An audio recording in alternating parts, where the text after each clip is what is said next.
I've been in the ecosystem for over 3 decades now. Don't hire people until you have money in the bank. The reason that anybody becomes an entrepreneur is you believe you have a better solution. But I would caution against jumping into starting a company with a family member or a close friend. When you're a student is when your risk-taking ability is highest. To go back to your question, do Indian entrepreneurs have any advantages? I don't see the fact that you're from India as being necessarily an advantage in and of itself.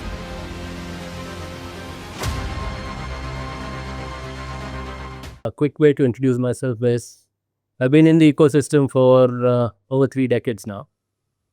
I started my career as an entrepreneur, and I started in non-tech entrepreneurship. I tried a number of different things, including trying to export agarbattis. Wow. Trying to be involved in some CNC machining jobs. And then stumbled into technology via doing CAD drawings. My first stint in venture capital was in 2001. With a boutique fund/incubator called Iponics, which also eventually became a victim of the dot-com crash. Post that, I did a number of things. I was at Yahoo for a bit. I helped to build the backend that powered all of their community products. Was at Intel for several years, where among other things, I worked in an internal incubator trying to build new products for emerging markets. I've had a more recent stint on the investor side of the table. I ran a startup accelerator. Since then, I've been doing largely similar things in my personal capacity, trying to help early stage founders. I try to help founders figure out things like strategy and market entry and fundraising and so on, which also involves being a source of external perspective, a shoulder to cry on, sometimes almost a therapist. But that's... believe it or not, only part of the story. This is my startup. That's why we exactly have you on the show, right? Your formative years of running a business as a first-time founder, you obviously didn't know a lot of things and you made a lot of mistakes, right? And so what were those one or two very important things that you learned very quickly? Was it, I presume you came from a very conservative, middle class background, and business was not exposed back then, and you still went ahead and started the business. You did multiple ventures, but what are those a couple of things that you had to learn very, very fast to kind of move forward? But I can talk about my experience. I'm not recommending this as advice to anybody else. But One of the disclaimer. Yeah, one of the first things I learned is don't hire people until you have money in the bank. Right?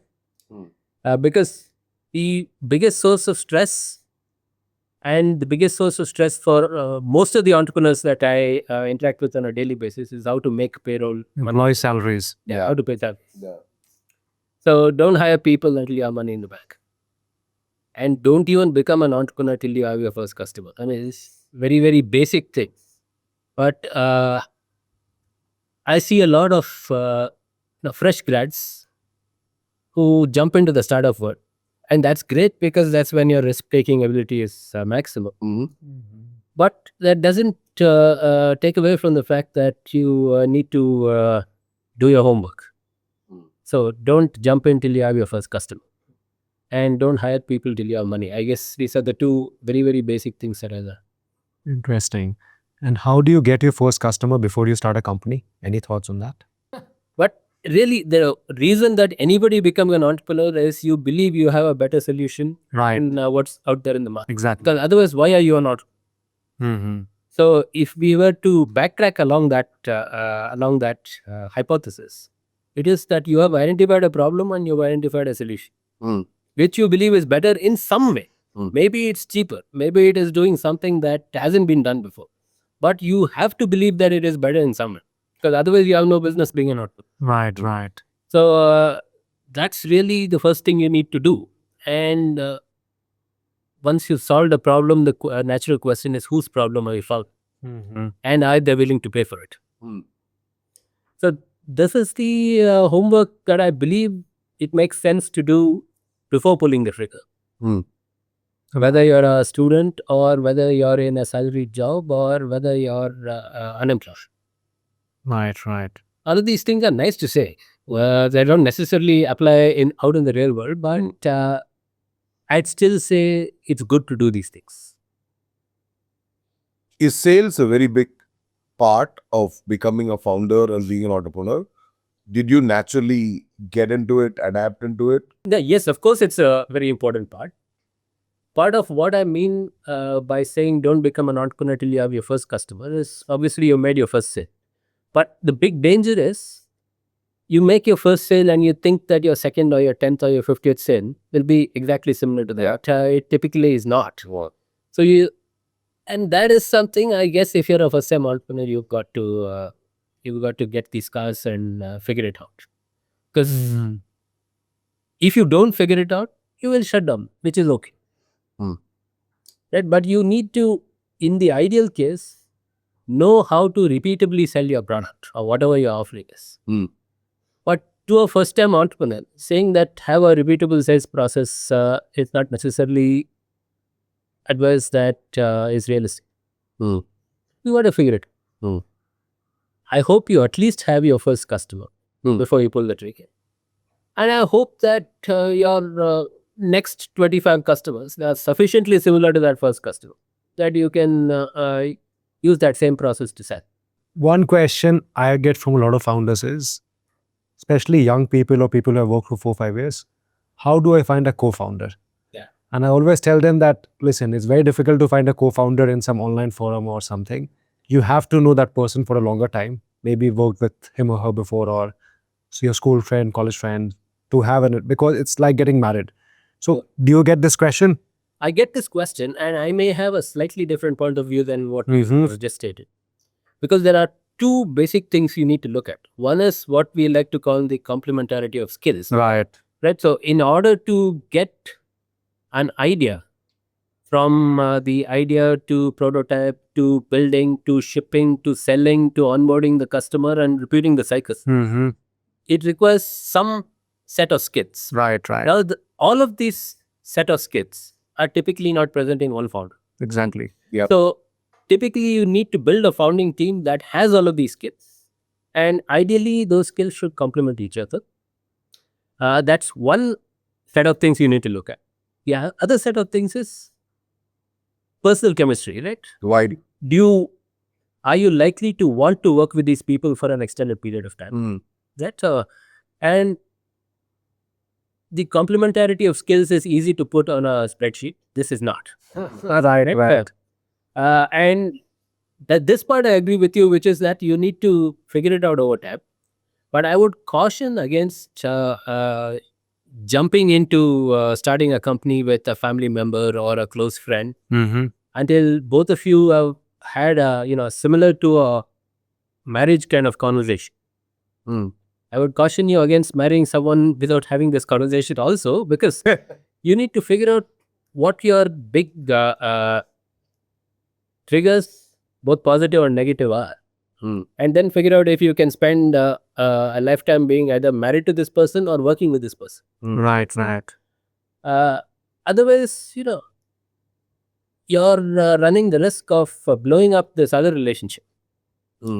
And if it's a family member, it's a relationship that you can't walk away from. But if you have a failed business with a family member, and we've got lots of high-profile examples in the ecosystem, which we're not going to name right now, it's not a good thing. Do you think in India, because of course there's a lot of interest with college students or very young people starting a company, do they make good founders on average, or should they work for a few years? I'm sure they have promising ideas. So here's the thing. When you're a student, is when your risk-taking ability is highest, of course. So why not? But at that time, do you have the exposure to know what to build? This is the way you get that exposure. You learn I'm completely okay with a student or a fresh grad. Just jumping in, making all the mistakes. That's fine. That's when your risk appetite is highest. You learn what to do, what to do and what not to do. See, you have to learn all of this in some manner. If you learn in this manner, well and good. In your opinion, do Indian founders, I'm sure they have some advantages, but what do you think, what are the biggest advantages over US or European counterparts, Chinese founders? First of all, do they have an advantage? Are we scrappy? Are we jugaad? Do we even have any advantage over them? No. Yes. Yes and no. I'm leaning more towards no than yes because That's it. Okay. because I know that there's this narrative around jugaad and so on. Yeah, Hassan. I don't necessarily subscribe to that as being a good thing in all contexts. There are some contexts in which that's a good thing, but otherwise, it habituates you to settling for good enough, Right. which is not necessarily a great mindset. You're not the path to Yeah, excellence. but having said that, I have worked with entrepreneurs in non-India, non-US Geographies. geographies. Let me not get more specific than that. And I find that Indian entrepreneurs do have an advantage in terms of being in hustle mode, shall we say. I work with entrepreneurs from other countries who are a lot more laid back Mm-hmm. and will let things happen, which in my experience is not strongly correlated with a successful outcome. Like for a founder of a company. So yeah, to go back to your question, do Indian entrepreneurs have any advantages? I don't see the fact that you're from India as being necessarily an advantage in and of itself. But I have said that it's not a disadvantage in and of itself, and that is progress. Awesome. I mean, Udhay, thanks for taking the time out. It was a very enjoyable conversation. I think our viewers would love to hear this, and especially coming from somebody like you who's got 30 plus years in the ecosystem. Fantastic. I want to have a special shout out to our location hosts and friends at Beehive. We have great locations all over the city and now in Mumbai as well. So thank you so much. Thank you. Many thanks. Thank you.